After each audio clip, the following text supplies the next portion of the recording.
Hello दोस्तों, कैसे हैं आप सभी। उम्मीद करता हूँ आप सभी बहुत ही अच्छे होंगे। तो आज के इस वीडियो में हम पढ़ने वाले हैं क्लास 12 रसायन विज्ञान का बहुत ही इंपॉर्टेंट टॉपिक जो है भैया परासरण। तो परासरण किसे कहते हैं, इसका परिभाषा क्या होता है, इसको हम फिगर से समझेंगे। उसके बाद हम देखेंगे कि परासरण के प्रकार। तो परासरण के कितने प्रकार होते हैं, तो याद रखेंगे परासरण के दो प्रकार होते हैं। एक होता है भैया जिसे हम अंतः परासरण कहते हैं और दूसरा होता है जिसे हम बाह्य परासरण कहते हैं। तो इन दोनों का परिभाषा क्या होता है इस वीडियो में आप समझेंगे और बहुत ही आसानी तरीके से आपको समझ में आएगा। तो चलिए दोस्तों अपने टॉपिक को शुरू करते हैं। तो हमें पढ़ना है भैया सबसे पहले कि परासरण कहते किसे हैं। तो भैया परासरण सबसे पहले यदि हम जाने कि परासरण का परिभाषा क्या होता है, तो परासरण से पहले हमने एक पढ़ाया था भैया अर्धपारगम्य झिल्ली किसे कहते हैं। तो उसको अगर आप समझ गए हैं ना तो बहुत ही अच्छे से आपको समझ में आएगा। फिर भी मैं इस वीडियो में भी अर्धपारगम्य झिल्ली के बारे में भी बताऊंगा। तो सबसे पहले इसका हम परिभाषा एक फिगर से करेंगे और वो फिगर अगर आप समझ गए तो भैया डेफिनेशन तो उसी फिगर से आप बोल देंगे। क्या है भैया कि इसमें क्या होता है ना, समझिए यहाँ पे एक क्या ले लेते हैं, एक हमने क्या ले लिया, बर्तन ले लिया। समझिएगा, एक हमने सबसे पहले एक बर्तन ले लिया। अब इस बर्तन में हमने एक अर्धपारगम्य झिल्ली लगा दिया। ये क्या है भैया, अर्धपारगम झिल्ली है। अब इस अर्धपारगम झिल्ली में देखिए, अब इस अर्धपारगम बीच में अर्धपारगम झिल्ली लगा दिया तो इसी ओर, ठीक है, तो इसका दो साइड बन गया ना। तो एक और क्या है, एक और है भैया तनु विलयन, ठीक है, एक और क्या है, तनु विलयन है, और एक और है भैया सांद्र विलयन, ठीक है ना। एक और है तनु विलयन, एक और है सांद्र विलयन, ठीक है। तो अब इसको अर्धपारगम्य झिल्ली द्वारा इन दोनों को अलग किया गया है। एक ही ओर है तनु विलयन, एक ही ओर सांद्र विलयन है। अब मैं आपसे कहूं कि भैया ये दोनों तो विलयन है ना, तनु मतलब होता है पतला और सांद्र मतलब होता है मोटा। तो ये पतला वाला विलयन है और ये क्या है, थोड़ा क्या गाढ़ा वाला विलयन है। तो भैया जब विलयन है तो इसमें जाहिर सी बात है इसमें क्या होगा, विलायक होंगे और दूसरा इसमें विलेय भी होंगे, क्योंकि जो विलयन होता है वो दो घटकों से मिलकर बना होता है, एक होता है विलेय, एक होता है विलायक। ऐसे ही इसमें भी विलेय और विलायक होंगे, ठीक है। तो अब ध्यान दीजिएगा, यदि हम इसको ताप देते हैं, यदि हम नीचे से यदि हम इसमें ताप देते हैं, तो जब हम ताप देंगे तो भैया ये जो तनु विलयन है ना, तो तनु विलयन में जो अणु होंगे और सांद्र विलयन में भी जो अणु होंगे, इनके अणु जिग-जैग मोशन करने लगेंगे। मतलब इनके जो अणु है, इनके जो अणु होंगे ना, इस प्रकार जिग-जैग मोशन मतलब ब्राउनी गति करने लगेंगे। अब भैया मैं आपसे पूछूं कि भैया किनके अणु बहुत तेजी से गति करेंगे, तनु विलयन के अणु सबसे तेजी से गति करेंगे या सांद्र विलयन के अणु तेजी से गति करेंगे? तो आप क्या कहेंगे भैया, क्या कहेंगे आप? तो आप यही कहेंगे भैया कि तनु विलयन का जो अणु है उसकी गति अधिक होगा, ठीक है। क्यों अधिक होगा भैया, क्यों अधिक होगा? तो आप यही कहेंगे ना कि तनु विलयन में पतला है, तो पतला मतलब क्या, उसके कण दूर दूर है, जो अणु है वो बहुत ही दूर दूर है। इसमें सांद्र विलयन में अणु बहुत ही पास पास है। जैसे आपसे ही कह दिया जाए कि भैया यदि आपको भीड़ में बहुत सारे व्यक्ति हैं और वहां पे आपको दौड़ने के लिए कहा जाए तो आपको दिक्कत होगा।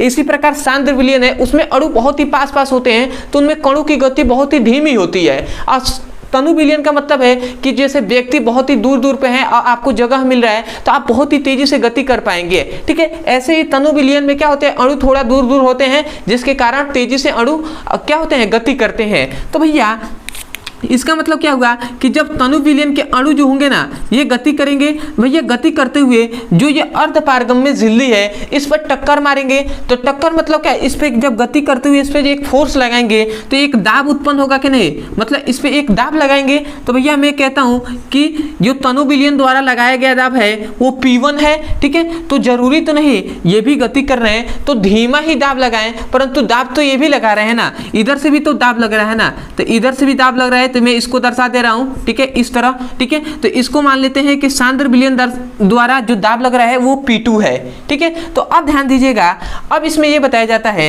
तब भी यदि दोनों ओर से दाब लग रहा है तब भी हम जानते हैं कि जो क्या होता है अर्धपारगम झिल्ली होता है ना, अर्धपारगम झिल्ली जो पढ़ाया तो उसमें हमने बताया था कि केवल विलयन में जो क्या होता है विलायक होते हैं वही अर्धपारगम झिल्ली को आर पार निकलते हैं। मतलब जो विलायक होते हैं केवल क्या भैया, केवल जो विलायक होंगे यही अर्धपारगम झिल्ली से बाहर निकलते हैं। तो इधर से इधर क्या हो जाएंगे भैया, विलायक जाने लगेंगे, क्योंकि भैया इसका दाब जो है अधिक है, तो ये क्या होने लगेंगे, तनु विलयन से सांद्र विलयन की ओर जाने लगेंगे कि नहीं जाने लगेंगे। तो अब इतनी बात आप समझ गए होंगे ना, तो इससे आपको जो परासरण है इसका डेफिनेशन आप कर सकते हैं। तो डेफिनेशन आप यही कहेंगे भैया, सुनिएगा ध्यान से, डेफिनेशन आप यही कहेंगे कि ऐसे कह सकते हैं कि दो विलयन को या दो अलग अलग सांद्रता वाले विलयन को आप ऐसे कहेंगे, ये दोनों अलग अलग सांद्रता वाले विलयन है ना, ये अलग है ये अलग है, तो आप कहेंगे दो अलग अलग सांद्रताओं वाले विलयन को एक अर्धपारगम झिल्ली द्वारा पृथक्कृत किया जाता है या अलग किया जाता है। समझ में आया? दो अलग अलग सांद्रता वाले विलयन को क्या अर्धपारगम झिल्ली द्वारा अलग अलग किया जाता है। तो विलायक के अणु तनु विलयन से सांद्र विलयन की ओर जाने लगते हैं। ठीक है, विलायक के अणु तनु विलयन से सांद्र विलयन की ओर जाने लगते हैं। तो इस प्रकार की घटना को हम क्या कहते हैं भैया, परासरण कहते हैं। जब विलायक के अणु तनु विलयन से सांद्र विलयन की ओर जाने लगेंगे तो यह जो घटना होगी भैया, यही घटना क्या कहलाएगा, परासरण कहलाता है। समझ में आया ना? तो आप डेफिनेशन क्या कहेंगे, डेफिनेशन आप ऐसे ही कहेंगे कि दो अलग अलग सांद्रताओं वाले विलयन को या दो विभिन्न सांद्रता वाले विलयन को एक अर्धपारगम झिल्ली द्वारा अलग किया जाता है, तथा जब विलायक के अणु तनु विलयन से सांद्र विलयन की ओर जाने लगते हैं तो इस प्रकार के घटना को हम परासरण कहते हैं। तो कभी भी डेफिनेशन आप फिगर से याद करेंगे ना तो आपको हमेशा के लिए याद रहेगा। तो आशा करते हैं आपको डेफिनेशन समझ में आया होगा। तो एक बार और मैं डेफिनेशन को बोल रहा हूं, आप ध्यान से सुनिएगा, ऐसे अपने नोट्स में लिखिएगा। आप क्या कहेंगे भैया, आप यही नहीं कहेंगे कि ये दोनों अलग अलग सांद्रता वाले विलयन है, तो हम यही कहेंगे दो विभिन्न सांद्रता वाले विलयन को एक अर्धपारगम झिल्ली द्वारा अलग किया जाता है। तब विलायक के अणु तनु विलयन से सांद्र विलयन की ओर जाने लगते हैं। तो इस प्रकार की घटना को हम क्या कहते हैं भैया, परासरण कहते हैं। तो आशा करते हैं आपको समझ में आ गया होगा। मैं डेफिनेशन को लिख दे रहा हूं। तो आप क्या लिखेंगे, आप ये लिखेंगे कि दो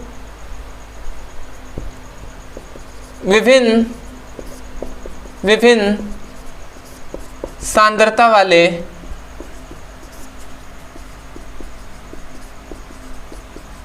विलयन को एक अर्धपारगम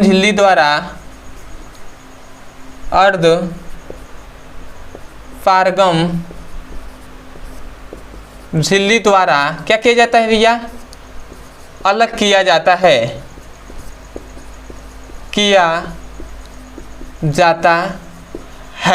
ठीक है, अर्धपारगम में झिल्ली द्वारा क्या किया जाता है, अलग किया जाता है। तब विलायक के अणु तनु विलयन से, विलायक के अणु, किसके विलायक के अणु भैया, तनु विलयन के ही विलायक के अणु। तो विलायक के अणु क्या होते हैं भैया, विलायक के अणु तनु विलयन से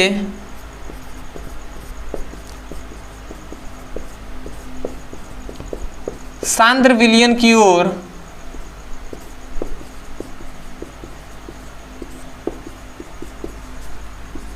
क्या करने लगते हैं, और गति करने लगते हैं। तो इस प्रकार की घटना को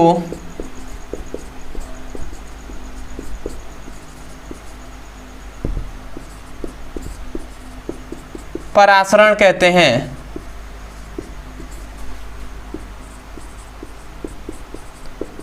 ठीक है, तो यहाँ पे हमने डेफिनेशन लिख दिया है। ध्यान से समझिएगा क्या कहा गया है भैया। क्या है, हम यही नहीं कह रहे हैं कि दो अलग अलग सांद्रताओं वाले विलयन को एक अर्धपारगम झिल्ली द्वारा पृथक्कृत किया जाता है या अलग किया जाता है। तब विलायक के अणु तनु विलयन से सांद्र विलयन की ओर जाने लगते हैं। तो इस प्रकार की घटना को हम परासरण कहते हैं। तो आशा करते हैं आपको परासरण बहुत ही बेहतरीन तरीके से आप समझ में आ गया होगा। अब हम देख लेते हैं कि परासरण के प्रकार। ठीक है, तो उसे भी हम जल्द से जल्द देख लेते हैं और बहुत ही आसानी तरीके से आपको परासरण का जो प्रकार है ये भी आपको बहुत ही अच्छे तरीके से आपको समझ में आएगा। तो वो क्या है भैया, इसको आप दूसरा हम देख लेते हैं कि परासरण के प्रकार। तो ये याद रखेंगे परासरण के कितने भैया, 2 प्रकार होते हैं, 2 टाइप्स होते हैं, 2 प्रकार होते हैं। अब वो कौन कौन सा होता है, तो सबसे पहला होता है जिसे हम अंतः परासरण कहते हैं, ठीक है, जिसे हम अंतः परासरण कहते हैं। और एक और होता है जिसे हम बाह्य परासरण कहते हैं। तो अंतः परासरण और बाह्य परासरण किसे कहते हैं, अब इसका परिभाषा हम समझ लेते हैं, ठीक है। तो इसका परिभाषा भी हम फिगर से ही समझेंगे। इसमें यह बताया जाता है कि कोई भी बर्तन है, अब इस बर्तन में भैया जल भरा हुआ है, ठीक है। इस बर्तन में मान लेते हैं कि ये जो बर्तन है इतना बड़ा, अब इसमें हमने जल भरा हुआ है, ठीक है। तो जब जल में हम एक किशमिश को डालते हैं, समझिएगा, जब हम किसी जल में एक ये मान लेते हैं किशमिश को डालते हैं, ये क्या है भैया, किशमिश, समझिएगा। जब किशमिश को डालते हैं तो भैया क्या होता है कि किशमिश में जल क्या होने लगते हैं, भरने लगते हैं, मतलब जल के जो अणु होते हैं वो किशमिश में आने लगते हैं। तो इस प्रकार के ही घटना को हम अंतः परासरण कहते हैं। समझ में आया क्या कहा जा रहा है, कहा यह जा रहा है कि जब किसी किशमिश को जल में डुबाया जाता है, जब किसी किशमिश को जल में डुबाया जाता है तो जल के अणु किशमिश में आने लगते हैं। तो इस प्रकार की घटना को हम अंतः परासरण कहते हैं। तो आशा करते हैं आपको समझ में आ गया होगा कि जब जल के अणु किशमिश के अंदर आते हैं तो इस प्रकार की घटना को हम क्या कहते हैं, अंतः परासरण कहते हैं। तो हम डेफिनेशन लिख दे रहे हैं, तो हम क्या लिखेंगे कि जब किसी किशमिश को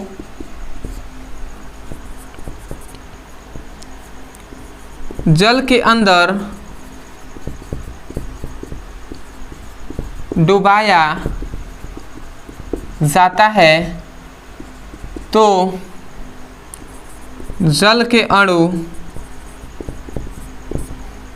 क्या होते हैं, किशमिश में जाने लगते हैं।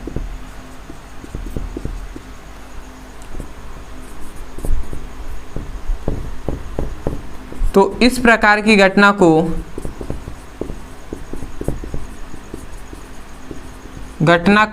हम क्या कहते हैं भैया, अंतः परासरण कहते हैं, ठीक है। तो यहाँ पे हमने डेफिनेशन को लिख दिया है, आपको याद ही हो गया होगा कि जब किसी किशमिश को जल में डुबोया जाता है तो जल के अणु किशमिश के अंदर आने लगते हैं। तो इस प्रकार की घटना को हम क्या कहते हैं भैया, अंतः परासरण कहते हैं। अब बाह्य परासरण जस्ट इसके अपोजिट होगा, ठीक है। तो इसमें क्या होगा भैया, इसमें ये बताया जाएगा कि जब किसी, समझिएगा, इसमें जो एक हम बर्तन लेते हैं, इसमें हमने क्या लिया, ये जो बर्तन है, अब इस बर्तन में हमने क्या लिया, चीनी के सांद्र विलयन लिया, चीनी का सांद्र विलयन, मतलब एक ऐसा विलयन जिसमें चीनी को बहुत ही मिलाया गया है और उसको गाढ़ा कर दिया गया है, बहुत ही मोटा कर दिया गया है, तो ऐसा विलयन है। अब इस विलयन में हम एक अंगूर को रखते हैं, ये क्या है भैया, अंगूर, ठीक है। तो जब अंगूर को हम किसी चीनी के सांद्र विलयन में डुबोया जाता है तो क्या होता है भैया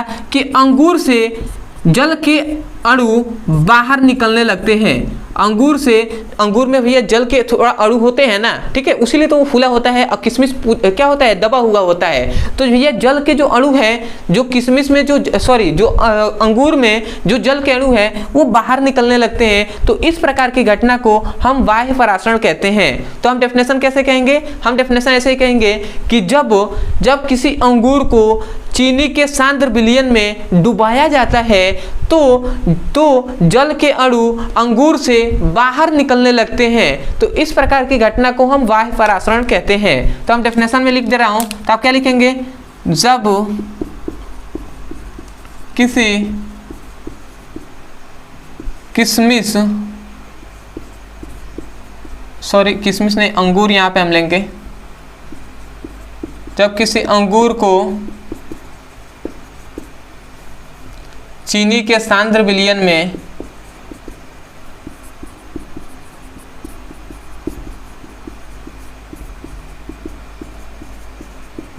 डुबाया जाता है